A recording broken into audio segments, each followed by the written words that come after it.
Dante's Boxing Nation, what's going on, guys? Today's topic: are the Cuban fighters the most feared fighters in the sport of boxing today? Now, to get the answer to that question, basically what we have to do is we have to break down what has taken place in the sport of boxing recently when it comes to certain fighters in particular. All right? Now, first person I want to start off with, or first fighter I want to start with is, since it's the most recent news, is let's start with Mikey Garcia. Now, for those of you guys who haven't followed the story, basically, when it comes to Gamboa and Mikey Garcia, they had both called each other out at one point. All right? After Mikey Garcia, he dethroned Roman Martinez for a title, he basically said he'd be interested in fighting against Gamboa. Now, it didn't take Yuriorkis Gamboa and 50 Cent, Gamboa's promoter, too long to respond. Matter of fact, they responded right away. And they said, what's going on? Let's go ahead and make it happen. All of a sudden, once they showed that they had an interest, all of a sudden, Mikey Garcia and Team Garcia, they got silent. They got completely silent. So then 50 Cent, he basically did an interview, and he took shots at Mikey Garcia and Team Garcia, calling him out, basically saying, don't call us out and then get scared when we try to do business with you. That's basically what he said. Now, the most surprising thing to a lot of boxing fans is how Mikey Garcia has been responding to this. He's not doing himself any favors when it comes to Mikey Garcia. You know, for those of you guys who know who Elliot Setback is, Elliot Setback, he's been spending 80% of his time, you know, at the Garcia camp in the training center, or whatever you want to call it. And Elliot Setback, he has asked Mikey Garcia and Roberto Garcia on numerous occasions, you know, what do you think about Gamboa calling you out? What about that fight, etc., etc.? And to everyone's surprise, Garcia and Team Garcia, they have basically been ignoring the question. Then Mikey Garcia, he does something that is really shocking. He goes to Twitter responding to one of his many fans that are also questioning when he's going to fight Gamboa. And he comes out with a straight lie, and he tells this fan that he basically sent Gamboa a contract already, which by way of research turned out that that was completely a fabricated lie. So, you know, you have to ask yourself, why would Mikey Garcia lie about something like this? Now, obviously, Mikey Garcia, he got sick and tired of so many people asking him, are you going to fight Gamboa? And I think he thought that he could basically just send one or two guys a message, and maybe he truly thought that, you know, it wouldn't spread. But I think what Mikey Garcia failed to understand is that this is the social media era, okay? It's not like just sending, you know, fan mail back to one of your fans where they get it directly. They go to their mailbox and open up a letter from so-and-so, all right? I mean, you say something on one of these social media networks, the whole world gets it, all right? So because of that, that kind of made Mikey Garcia look foolish. Because here you are telling one fan in particular, oh, I sent him a contract, but then you're not telling Elliot Setback anything when he asks you what's going on. And furthermore, you decide to fight Burgos when you could have fought Gamboa. All right? Now, the fight could possibly happen, but right now, let's call it what it is. It is straight out ducking. Mikey Garcia, he does not want any parts of Yuriorkis Gamboa right now. All right? Ever since Gamboa has stood up to the challenge and said, I want the fight, Mikey Garcia, he's completely silent. And once again, and I will always talk about this, guys, it is the double standard in the sport of boxing. Because, see, a lot of people are going to send messages and they're going to try to defend Garcia. They're going to say, oh, he's not scared, he's not this, and he's not that. But those same people, they will say that Mayweather is afraid of Manny Pacquiao, even though Mayweather has negotiated with Manny Pacquiao for, you know, with a couple of times. He's negotiated with him. He's called him out on the cell phone.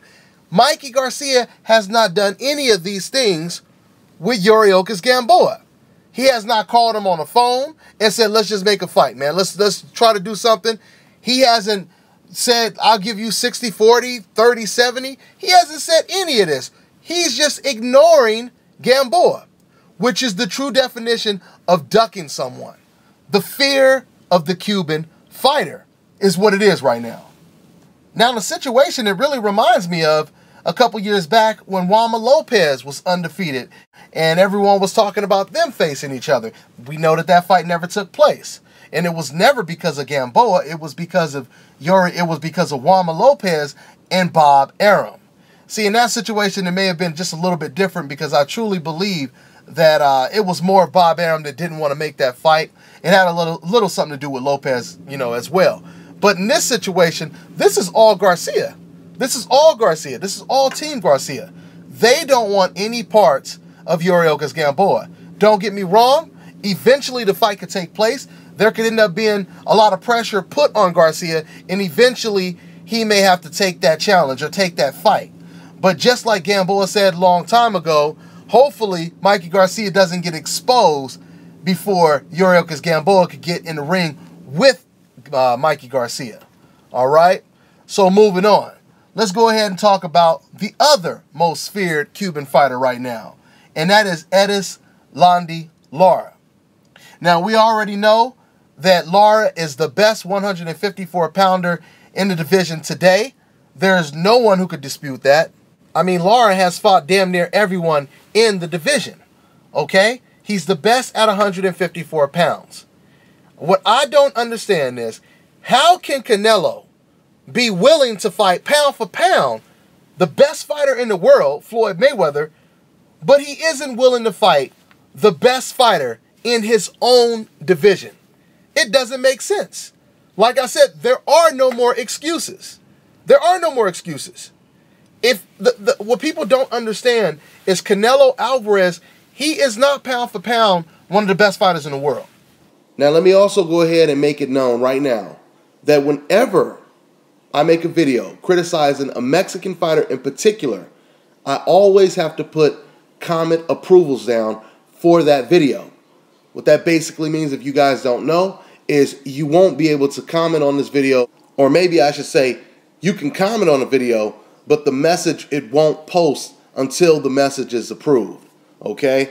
And it's a simple reason why I do that. I've explained to you guys in the past my personal experience of the inbox that I read on my own channel.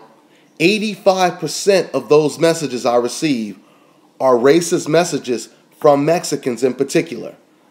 And this is not to say it's all Mexicans. Like I said, it's just this ignorant group of Mexicans. But that has nothing to do with the Mexicans who act nothing like this. All right? I just want to make that clear right now. But there's been so many times where I dropped a video, and sometimes I'm not even really saying anything like really bad, but I'm telling the truth, because this is what I do. I tell the truth, right?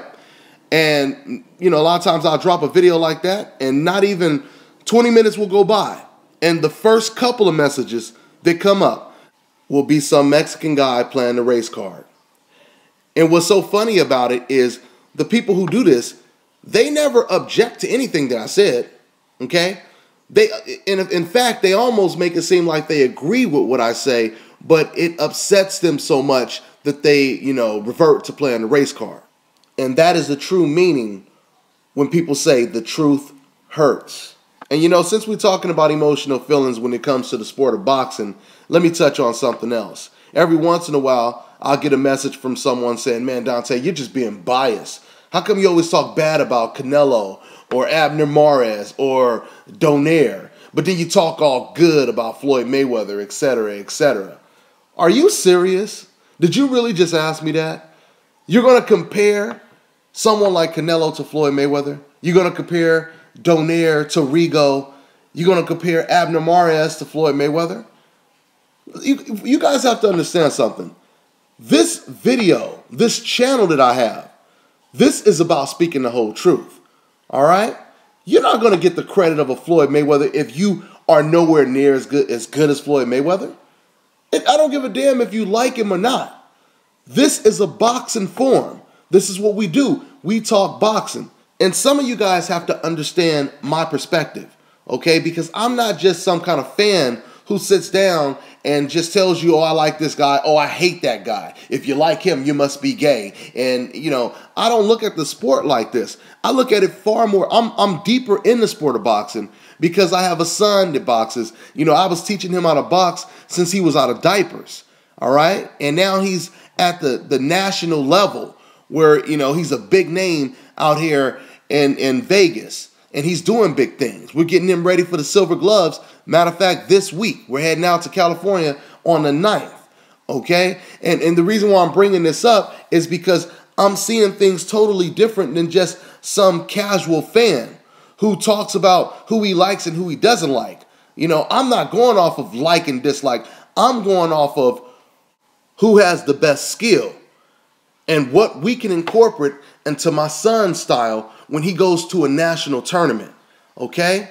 And when I see Floyd Mayweather, when I see Guillermo Rigo, we try to incorporate things that they are doing to help us attempt to win some of these biggest national tournaments, okay? And it's not just us that's always taking notes from the best fighter in the world.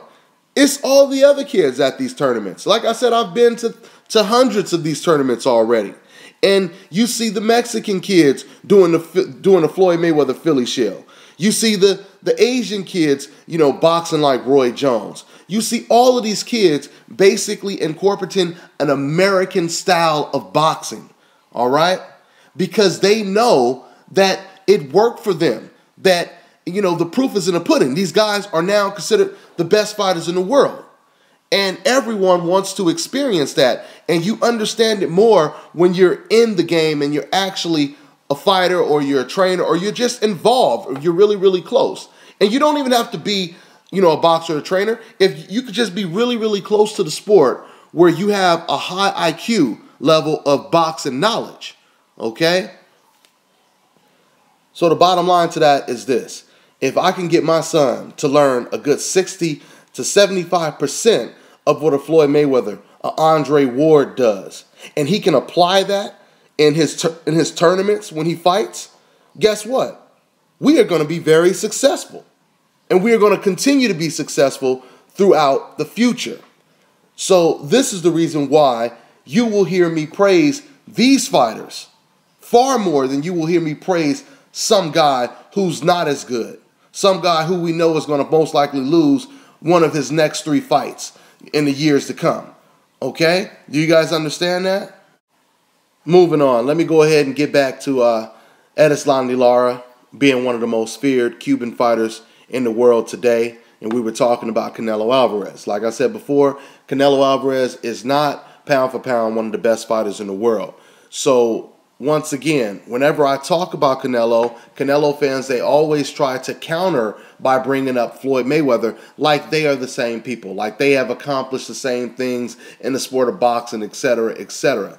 Like I said, Canelo Alvarez, he needs to do far more than what Floyd Mayweather does because Canelo is trying to get to that point or to that level that Floyd Mayweather is already at, that Rigo is already at, that Bradley, that Andre Ward is already at, Danny Garcia is already at. This is the level that Canelo is trying to reach. And he's not going to reach it by fighting against Angulo, by fighting against Carlos Molina. Carlos Molina, by the way, is a small step towards the right direction, okay? But it's not going to put you on the top of the mountain. He needs to fight the best. And I'm starting to wonder if Canelo has it in him to be that type of fighter, to fight the best. Now, this is usually, once again, where the Canelo fan will bring up Floyd Mayweather's name and he'll say, well, what about Mayweather, Dante? How come he won't fight Lara? See, he's scared to fight Lara too, etc., etc. Let me go ahead and explain this as easy as I can. Floyd Mayweather, you cannot compare Floyd Mayweather fighting the guy at 154 to Canelo fighting the guy at 154, okay? Canelo, when it comes to Canelo, 154 is his division, all right? 147 is Floyd Mayweather's division. Not only is Floyd a welterweight, but he's a small welterweight. He came in the Canelo fight at 150 the night of the fight. So that lets you know he's not a super welterweight, but Canelo is. He has no excuses to fight the naturally bigger Lara. Matter of fact, they're the same size. So he has no excuse, Canelo. Now, I'm out of time right now, but we all know that everyone is afraid of Rigo. We'll talk about that on another video. I'm on to the next.